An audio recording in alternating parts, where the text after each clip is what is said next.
Hello everyone! Ayan, magluluto na naman tayo syempre ng napakasarap na ating menu for today. Ayan mga kamarites.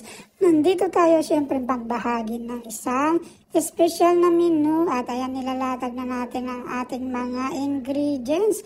At syempre, ayan, napakasimple at napaka-basic lang ang ating style ng pagluluto. At alam ko na masusundan mo yan kung gugustuhin mo. Ito nga, ang una nating proseso, magigisa tayo. Pero habang magigisa tayo, ayan, total basic naman ang ating ginagawang paggigisa. At alam ko naman nanonood ka.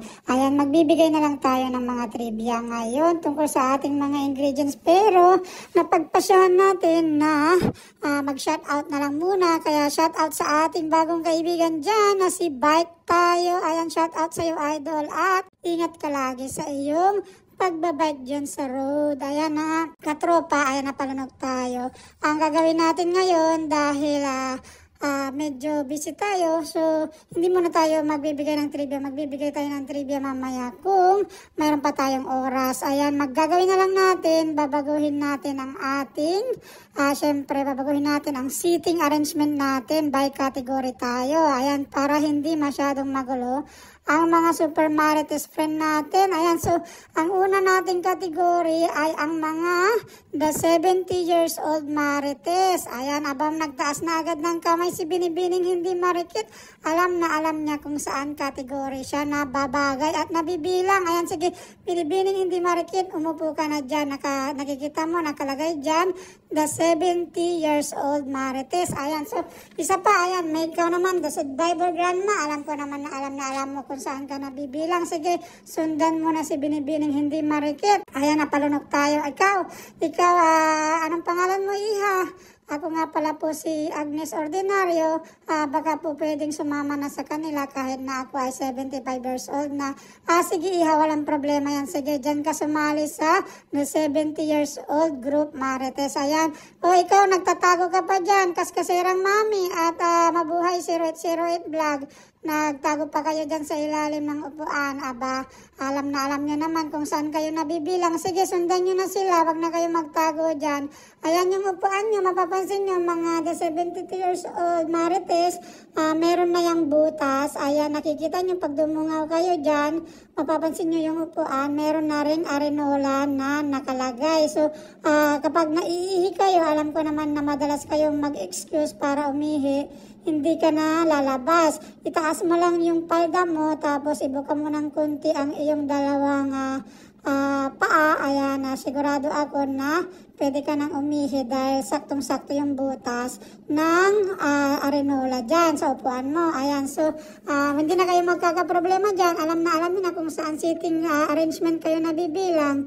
Ayan, ito naman yung category natin. Pangalawang category natin, yung mga mahilig sa 69 na marites. Ayan, mga mahilig sa baliktaran. Sige, ayan, napalunok tayo. Kakatingin ng mga nagtatago dyan. Ikaw PerkyF, bakit ka nagtatago? Sige, pumunta ka na dyan sa category. Nakasulat dyan, marites na mahilig sa 69. Sundan mo na siya, Eric Kids. Ayan, ikaw din, Viva Mascarados Vlog. At ikaw din, Riders Roma Italy, huwag ka nang magtago dyan. Alam ko naman na yan ang yung hilig mo, yung 69. Sige, ikaw din, Marjo Mix TV, sumama ka na dyan para lagi kayong magkakasama. Alam ko naman na Marites 69 kayo. Sige, at ikaw din, Little Flap, sige, sumama ka na dyan, samahan mo si PerkyF para may kasama siya sa 69 lagi. At ikaw Iha, Ining, anong pangalan mo? Josepina Adame, 18 po. Sige, saan mo gustong sumama? Doon sa 70 years old category o dito sa mga mahilig sa 69? Dito na lang po ako sa mahilig sa 69 kasi mukhang masarap po ang 69. Sige ha, ayan, ipinagkanulo mo yung mga 72 years old. Ayaw mo silang samahan. Sige, dyan ka na lang sa mahilig sa 69 na group. Ayan, napalunok tayo sa paghahanap ng mga kategory. Nahihirapan tayo. Ito naman yung mga marites na chinchunsu gumagamit. Ayan, sige, kategory marites chinchunsu. Mga na-overdose sa puti at sinag ng araw ang kanilang mga mukha. Kaya tinawag silang the marites chinchunsu. Sige, ikaw, anong pangalan mo iha? Ako po si Jen's Channel. Sige, iha, nakita ko naman yung itsura mo. Maputi yung mukha mo, pero pero maitim yung sa liig mo, sige, dyan ka na bilang sa Chinchon Sumarites. Ikaw Laila Omar Vlog, ayan, pareho kayo. Pareho kayo ng itsura, sige, Elinkis Vlog, ikaw na rin, dyan ka na rin. Ikaw rin Ate Ira, kabagis Ate Ira. Ayan, nakita ko yung mukha mo. Ayan, gusto sana kitang ibilang doon sa the 70 years old Marites, pero nakita ko naman na maputi rin yung mukha mo, pero mukhang puwet ng kaldero. Yung kulay ng tuhod mo, sige, dyan ka na lang sa category ng Marites Chunchinso. Ayan, sige, magsama-sama kayo dyan para hindi kayo magulo. Ayan, napalunod tayo. Ito naman yung category natin na 88. Ito yung mga Marites na taga-ibang planeta. Ayan na yung mga nakatira sa moon. Mahilig sila kumain na parang 88 dahil I eat you and you eat me. Ayan, equals 88. Alien. Ayan, sige, ikaw Kuya Royce. Ikaw unang-una kong nakita, dyan ka na. Alam ko na mahilig ka sa 88. Ayan, mahilig kang kumain ng mga itim dyan na nakaabaya. Ikaw, Chef Lloyd din. Ikaw, Chef J. Alam ko marami kang tinatago dyan. Ikaw, Mil TV. Kaibigan, mahilig ka din ba sa 88? Opo, super hilig ko po ang 88. Kaya pwede po bang sumama na ako sa kategory nila? Sige, iho, sige, dyan ka na lang sumama. Sige, dyan ka na sumama sa kanila para sama-sama kayo dyan. Hindi kayo masyadong magulo. Ikaw, Mil Makoy Channel, sali ka na rin dyan para total, magkakagrupo kayo. Sino ba ang leader nyo? Ako po yung leader nila, Bornibor Vlogs. Kaya 88 po yung namin dahil yan po yung table na lagi namin inahanap at inuupuan sa bar. Doon sa may Alibangbang, ayan doon sa may Pegasus. Diyan po kami nagtatambay. At yan po yung table 88. Marami kasing mga dyan, patay sindi, maraming mga hipon na mapuputi. Ayan, ano pang kadibkori yung ating makikita dyan? Ayan, meron tayong nakitang mga kategory ng mga parites na family Celtic. Ayan, medyo madami-dami itong mga pamilya na to. Sige, tingnan natin sino ba ang nandyan. Ayan, yung kanilang nanay na nauuna at leader ng Celtic family. Ikaw, Kaguda Pom. Sige, dyan ka sa unahan ng upuan ng pamilya Aswang na Celtic. Ayan, sige. Yung tatay, sige, umupo ka na rin dyan. Sabayan mo yung asawa mo. Ayan, si Last Ace. Ayan, ikaw, sige, sundan mo na rin yung nanay. Ayan, ikaw, anak, Tony Mix Vlog. At syempre, sino pa yung nandyan? Yung pamilyang Celtic. Aba, nagtatago yung tatlong Tres Marites na Celtic dyan nagtatago sila sa silong ng upuan. Sige, nakita ko kayo, wag na kayong magtago. Ikaw, Katya Midwife in Lebanon. Ikaw din, isa ka rin dyan. Ads Diary, at lalong-lalo ka na, Lailani Sirami Vlog. Sige, sundan nyo na yung nanay at tatay nyo. Ayan, meron pa ba dyan yung uncle nyo dyan? Ayan, anong pangalan mo, iho? Ako po pula si Pare Koy Official TV. Sige, sundan mo na yung kapamilya mo, yung mga kamag-anak mo na Celtic dyan, na may Celtic.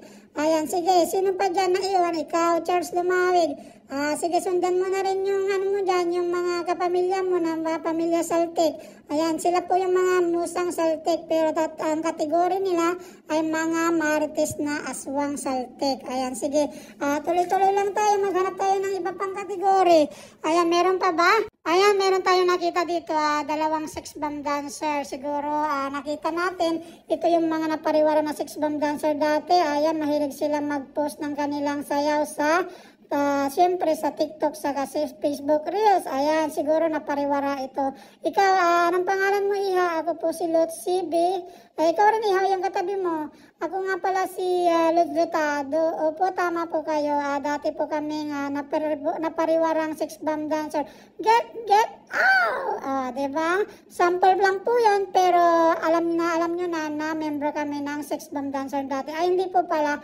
Dati po kami nag-audition bilang sex bomb dancer, kaso hindi po nila kami tinanggap dahil overqualified na daw po kami. Kaya ayon, napariwara kami. Kaya ayon, sa na lang po kami nagpo-post ng mga sample dance namin sa Facebook, saka sa TikTok.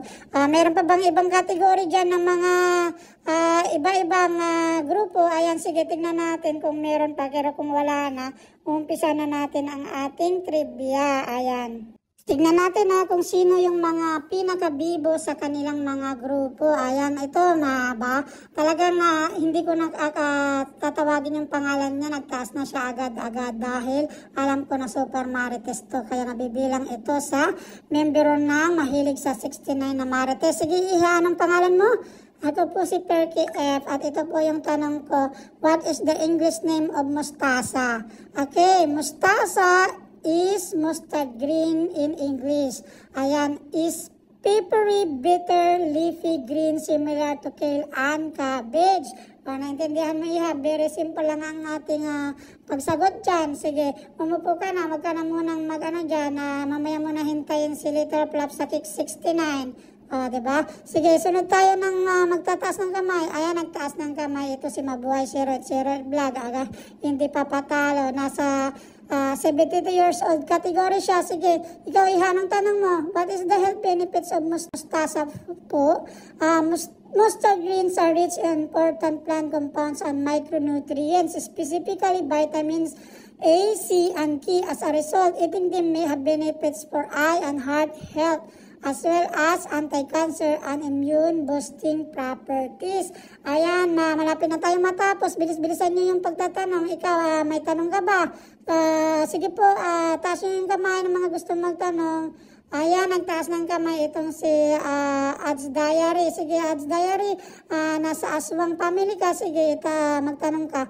Can you eat raw mustard greens? Yes, you can eat mustard greens raw or cooked, but how you prepare them may alter the vegetable nutritional content. Cooked mustard greens have higher level of vitamin K, vitamin A, and copper, but the amount of vitamin C and E is reduced. Add these leafy greens to your diet by mixing mustard greens into a chopped salad. Ayan, ang ganda ng tanong mo, Iha. Sige, mukhang nag-review ka. Ayan, dahil tapos na tayo mag-plating, ayan, pinapakita na lang natin yung ating final result ng ating niluto at tapos na tayo. Aba, may dumating. Late ka na naman, Iho. Ikaw ba si Nuni Carpena? Lagi kong nababalitaan na lagi kang late dahil dumadaan ka pa dyan sa mga pilapil, sa mga sagingan, ayan, sa mga maisan dyan. Aba, doon ka muna sa sugo. Dapat na, doon ka ba nagwo-work o di kaya doon ka nagtatambay? Pero sige, okay lang dahil tapos na tayo. Sige, maupo ka na lang at mamaya baka magtanong ka pa. Sige, sa susunod, agahan mo na lang. Lagi ka na lang late. Sa susunod, wag ka nang dadaan dyan sa sugo. Kahit na marami kang freebies ng sugo, dapat hindi mo yan inaaraw-araw na ginagamit para hindi yan maagad-agad malupaypay. Sige, Iho, umupo ka na dyan dahil tapos na tayo. At syempre, maraming salamat sa inyong panonood. Don't forget to like, share, and subscribe. At syempre, pa-bonus na rin ang notification bell. Thank you very much. Bye-bye.